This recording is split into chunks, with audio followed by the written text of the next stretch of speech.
Banking service class 10 and 12 স্টুডেন্টদের জন্য।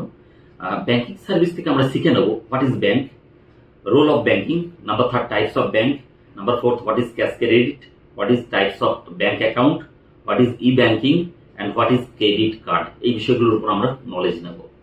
তাহলে প্রথমে শিখে নিই what is bank. Bank is an organization বা lawful organization where anybody can deposit the amount and withdraw the amount in a certain period। সেটা আমরা শিখে নিলাম ব্যাংক কি। তাহলে ব্যাংক হচ্ছে এমন একটা অর্গানাইজেশন বা প্রতিষ্ঠান, যে প্রতিষ্ঠানে গিয়ে আমরা চাইলে অ্যাকাউন্ট ওপেন করে সেখানে টাকাটা ডিপোজিট করতে পারি এবং আমার সময় বা সুবিধা অসুবিধা অনুযায়ী আমি সেই টাকাটাকে, যে পরিমাণ টাকা ডিপোজিট করছি সেই টাকাটা উইথড্রল করতে পারি। তাহলে ব্যাংক কি ক্লিয়ার হয়ে গেল। Number 2 functions of bank. Functions of bank হচ্ছে mainly primary and secondary functions. Primary functions কি? পাবলিকের কাছ থেকে টাকাটা ডিপোজিট নেওয়া, তাহলে ডিপোজিট দ্য অ্যামাউন্ট সেখানে করে নিলাম ব্যাংকে। এবার কি হচ্ছে? গ্র্যান্টিং লোনস, পাবলিককে লোন দিতে হয়, কারণ লোন কেউ বিল্ডিং বানাচ্ছে, কেউ ইন্ডাস্ট্রি বানাচ্ছে, কেউ বিজনেস করছে, তাদের জন্য লোন ব্যাংক থেকেই পাওয়া যাবে। তাহলে সেটা গেল সেকেন্ড কাজ। এছাড়াও আদার্স সার্ভিস কি দেয়? ব্যাংক আমাদেরকে মর্গেজ রেখে তার এগেনস্টে লোন দিতে পারে। নাম্বার 3 সেখানে আমরা সেখানে লকার ফ্যাসিলিটি রাখতে পারি।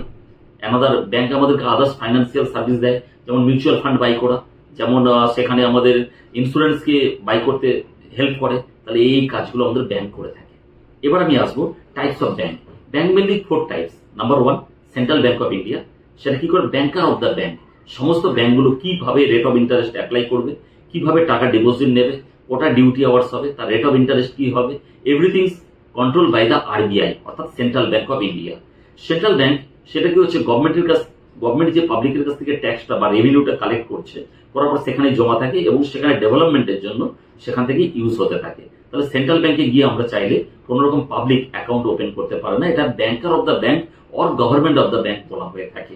তাহলে এটা গেল first central bank.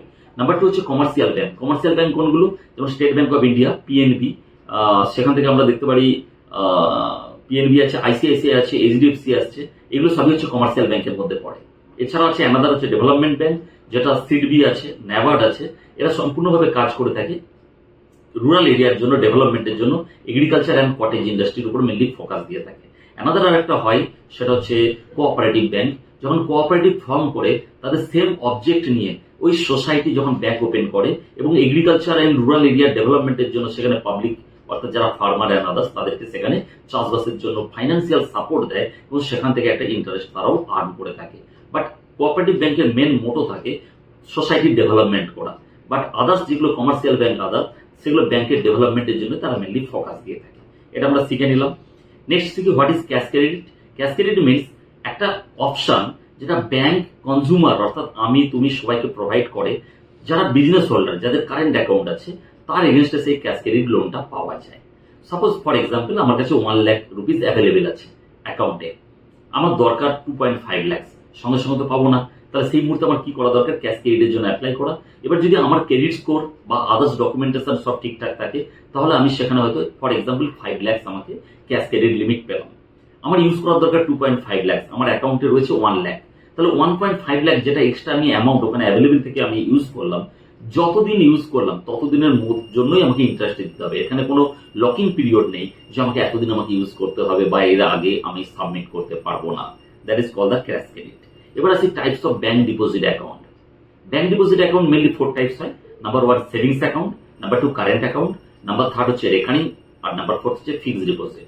Savings account কোনগুলো? যেগুলো ইন জেনারেল আমরা শুধু আমাদের ডকুমেন্টেশন দিয়ে প্রসেস করে থাকি, যেটা পুরো মাসের খরচ হওয়ার পর যেটুকু রেস্ট অ্যামাউন্ট আমাদের অ্যাভেলেবেল থাকে সেটা আমরা সেখানে ডিপোজিট করতে পারি এবং যে কোনো সময় উইথড্রল করতে পারি। সেভিংস অ্যাকাউন্টের রেট অফ ইন্টারেস্ট খুবই কম থাকে, নিয়ার অ্যাবাউট 2.5 to 3% মতো হয়। ব্যাংক ওয়াইজ এটা ভ্যারি করে। এবার আসি আমি current account. Current account for the business holder, যারা রেগুলার বেসিসে ডিপোজিট অ্যান্ড উইথড্রল করছে তাদের জন্য এই কারেন্ট অ্যাকাউন্ট। এখানে রেট অফ ইন্টারেস্ট খুবই নেই বললেই চলে বা খুবই কম, নমিনাল একদম। যদি ওখানে এফডি করে রাখা হয় অ্যাভেলেবেল ফান্ড, তখন সেটা লামসাম একটা ইন্টারেস্ট পাওয়া যায়। নাম্বার 3 আসবো আমি রেকারিং অ্যাকাউন্ট। রেকারিং অ্যাকাউন্ট সেটাই যে অ্যাকাউন্টের করসপন্ডেন্সে আমরা এভরি মান্থ শিডিউল পিরিয়ডে এবং শিডিউল ডেটে আমরা গিয়ে ওখানে টাকাটা ডিপোজিট করতে হবে। যদি সাপোজ এক্সাম্পল হিসাবে বলি যে 500 রুপিস এভরি মান্থ আমি এখানে ডিপোজিট রাখতে চাই, তাহলে 500 প্রতি পিরিয়ডে ওই দিনে এসে জমা করে তার এগেনস্টে আমাকে ইন্টারেস্ট আমাদের বেশি পায়, কারণ ওটা লকিং পিরিয়ড থাকে 3 ইয়ার্স 5 ইয়ার্স, কতদিনের জন্য আমি টাকাটা ডিপোজিট করতে চাই, তাহলে সেখান থেকে আমি এটা অ্যাক্সেস করতে পারি। নাম্বার 4 আসি fixed deposit account. Fixed deposit means আমার অ্যাভেলেবল ফান্ড যেটা আমার ইউজ হবে না কিছু দিনের জন্য, সেটা হতে পারে 7 days, 30 days, 1 year, 6 months বা 2 years, 5 years and 10 years, ওই অ্যামাউন্ট আমি ওখানে ফিক্সড ডিপোজিট করে রাখলাম। যে ডিপোজিট থেকে আমি সেখান থেকে টাকাটাকে রেট অফ ইন্টারেস্ট অন্যান্য অ্যাকাউন্টের থেকে বেশি পাই।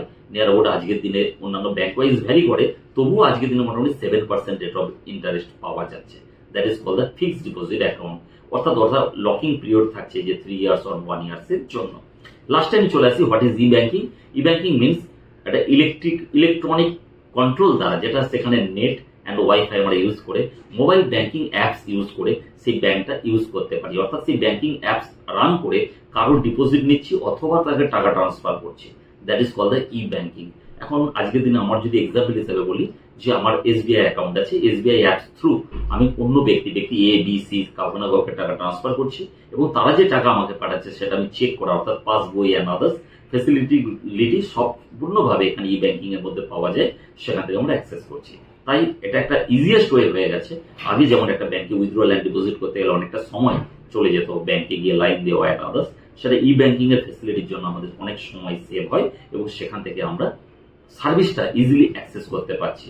বাট হ্যাঁ, এই ই ব্যাংকিং ফেসিলিটিকে রান করার জন্য আমাদের যথেষ্ট পরিমাণ নলেজ দরকার এবং সেখানে ইলেকট্রনিক ডিভাইসের প্রয়োজন, অর্থাৎ মোবাইল বা ল্যাপটপ এবং তার সঙ্গে ইন্টারনেট কানেকশন অবশ্যই জরুরি। তাহলে আজকের বিষয় হলো ব্যাংকিং সার্ভিস, এটা ফর 10 and 12 স্ট্যান্ডার্ডের স্টুডেন্টদের জন্য। ওকে, থ্যাংক ইউ।